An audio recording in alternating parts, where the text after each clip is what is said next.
I never believed in ghosts until I bought that house on Willow Street. The price was too good to be true, but I ignored the warning signs. Now I'm going to tell you exactly how to check for paranormal activity because I wish someone had told me before it was too late. So this is the place? Seems pretty normal to me. It's beautiful, and you said we're getting it for half the market value? Yeah, the realtor mentioned something about the previous owners leaving suddenly. Probably a divorce or something. That's what I told myself, too. Just a normal house with a normal history. The realtor had been vague about why it was priced so low, but I didn't push. My wife and I had been searching for months, and this Victorian beauty with its sprawling yard and original hardwood floors seemed perfect. We moved in on a Tuesday. The strange things started on Wednesday. Did you leave the kitchen light on last night? No, I'm sure I turned everything off before bed. Weird, I could have sworn I saw it on at like 3 a.m. when I got up to use the bathroom. That was the first sign. If you want to check for paranormal activity in your home, start by paying attention to the electricity. Ghosts and spirits often manipulate electrical fields. Lights turning on and off, appliances running when they shouldn't, your electric bill suddenly skyrocketing despite normal usage. These aren't just faulty wiring. The microwave keeps beeping in the middle of the night. I think it might be broken. I'll take a look at it this weekend, probably just needs to be reset. The second sign is temperature changes. Specific spots in your home that are always cold regardless of the season or heating system. In our house, it was the hallway leading to the basement. No matter how high we cranked the thermostat, that hallway remained ice cold. It's freezing right here, can you feel that? Yeah, it's like walking through a freezer. Maybe there's a draft coming from somewhere? In the middle of a hallway with no windows? That doesn't make sense. The third sign is sounds. Not just any sounds, but ones that shouldn't be there. Footsteps when you're home alone, whispers that seem to come from empty rooms, knocking from inside the walls. We heard them all. Did you hear that? Hear what? It sounded like someone walking upstairs. It's probably just the house settling. Old houses make noise. That's what I kept telling her. Just the house settling, just the wind, just our imagination. I was wrong. If you hear unexplained sounds consistently in your home, document them. Note the time, location, and exactly what you heard. Patterns will emerge. I swear someone whispered my name while I was in the shower. You probably just heard the water pipes. This place is ancient. No, it was clear as day. Someone said my name right behind me. The fourth sign is objects moving. Not dramatically flying across the room like in the movies. It's more subtle. Items that aren't where you left them. Things disappearing and reappearing days later in strange places. Your keys that were on the counter now in the refrigerator. A book that was on your nightstand now under your bed. Have you seen my watch? I could have sworn I left it on the dresser last night. No, but I found my earrings in the sugar bowl this morning. How weird is that? You probably just set them down without thinking. I would never put my jewelry in the kitchen, let alone in the sugar. The fifth sign is pets acting strangely. Animals are more sensitive to the paranormal than humans. If your dog refuses to enter certain rooms, or your cat hisses at empty corners, pay attention. Our dog, a normally friendly golden retriever, wouldn't go near the basement door. He would sit at the top of the stairs and growl, his eyes fixed on something we couldn't see. What's wrong, buddy? Come on, it's just the basement. He's been doing that for days. Maybe there are mice down there? I checked yesterday, nothing. The sixth sign is dreams. Not normal dreams, but vivid nightmares that feel real. Dreams where you're in your house, but it's different somehow. Dreams where you meet people you've never seen before, who tell you things about the house. My wife started having them first. I had that dream again. The woman in the white dress was standing at the foot of our bed, just staring at me. It's just a nightmare. You've been watching too many horror movies. She told me her name this time. She said they killed her in the basement. I should have listened to her. I should have taken it seriously. Instead, I dismissed it as stress from the move, from her new job. But then, I started having the dreams too. The same woman, the same white dress. But she told me different things. I saw her too, the woman you've been dreaming about. What did she say to you? She said we need to leave before the others wake up. The seventh sign is physical marks. Unexplained scratches, bruises, or marks on your body when you wake up. My wife found 3 long scratches down her back one morning. I had fingerprint bruises on my arm. We couldn't explain them. How did this happen? I didn't hit anything yesterday. Maybe you scratched yourself in your sleep? 3 perfectly parallel lines down my back?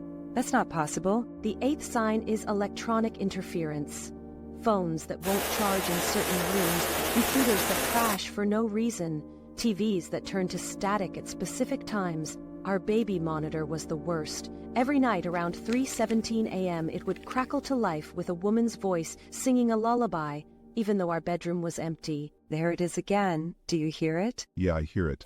That is not me singing. We don't have a baby. Why is there a lullaby coming through our monitor? The 9th sign is smells. Unexplained odors that come and go without source. The scent of perfume in an empty room. The smell of smoke when nothing's burning. In our house, it was the smell of wet earth and copper, strongest near the basement door. Do you smell that? It smells like blood. I think it's coming from downstairs. The 10th and most alarming sign is seeing things. Shadows moving in your peripheral vision, reflections in mirrors that don't match what's in the room, figures standing in doorways that vanish when you turn to look directly at them. After 3 weeks in the house, we were seeing them daily. There's someone standing in the hallway. Where? Right there, by the bathroom door. I don't see anyone. How can you not see her? She's right there, staring at us. I didn't see anyone that night. But the next night I did. The woman in the white dress, standing at the foot of our bed while my wife slept. She didn't speak. She just pointed toward the basement door. That's when I knew we needed answers. I'm gonna check the basement tonight. No, please don't. Let's just leave. We can stay at my sister's until we find somewhere else. We put all our savings into this house. We can't just abandon it without understanding what's happening. If you're experiencing these signs, you have 2 options: leave or investigate. I chose to investigate. That was my mistake. The proper way to check for paranormal activity is methodical. Set up cameras, record audio, take temperature readings, document everything. I did none of that. I just took a flashlight and went down to the basement at midnight. Hello? Is anyone down here? The basement was colder than the rest of the house, at least 20 degrees colder. My breath fogged in front of me as I swept the flashlight across the concrete floor. That's when I noticed the discoloration in the center of the room. A large, dark stain that had seeped into the concrete. What the hell? I knelt down and touched the stain. It was dry, but felt different from the surrounding concrete. Rougher, porous. I shone my flashlight along the edges of the stain and noticed something embedded in the floor. A small, white object. I dug at it with my pocket knife until it came loose. It was a tooth. A human molar. Oh, God. I should have left then. I should have called the police. Instead, I kept digging. More teeth, a fragment of bone, and then my flashlight caught something shining in the corner of the basement. A small metal door, like an old coal chute, but sealed with a padlock. This wasn't in the home inspection? I found a crowbar in the toolbox and broke the padlock.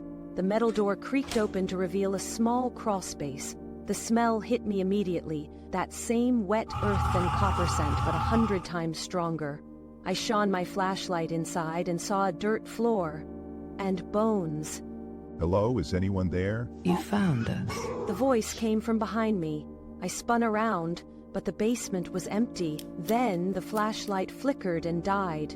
In the darkness, I felt cold hands on my shoulders. Now you can join us. I ran up the stairs, through the house to our bedroom where my wife was sleeping. I shook her awake, told her we were leaving immediately. We didn't pack, didn't take anything but our wallets and car keys. As we rushed toward the front door, all the lights in the house turned on at once. Every appliance started running, the television blared static, and standing in front of the door was the woman in the white dress. But she wasn't alone anymore. Behind her were others, dozens of others. Who are they? Don't look at them, just keep moving. You can't leave. This is your home now. We pushed through them, or tried to. It was like moving through ice water. My limbs felt heavy, my thoughts sluggish. My wife screamed as invisible hands grabbed at her clothes, her hair. Somehow we made it to the door. As I turned the handle, I heard the woman in white speak one last time. We'll be waiting when you come back. Everyone comes back. We never returned to the house on Willow Street. We abandoned everything inside. The police investigation found the remains of 17 people buried in the crawl space.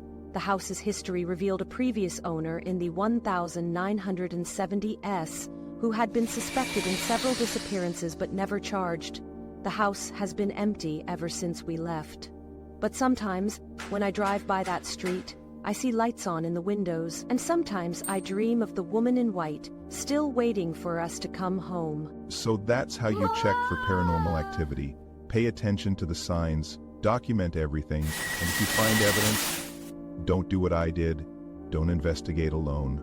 Call experts, or better yet, just leave, because once you acknowledge the presence of something supernatural in your home, you've opened a door that's very hard to close. I still see her sometimes, in reflections or at the corner of my vision, the woman in white, following us, waiting, because the most terrifying truth I learned is this: sometimes the haunting isn't in the house. Sometimes it attaches to you, and no matter how far you run, it follows. So if you're checking your home for paranormal activity and you start noticing the signs I've described, ask yourself one question: are you prepared for what you might find? And more importantly, are you prepared for what might find you?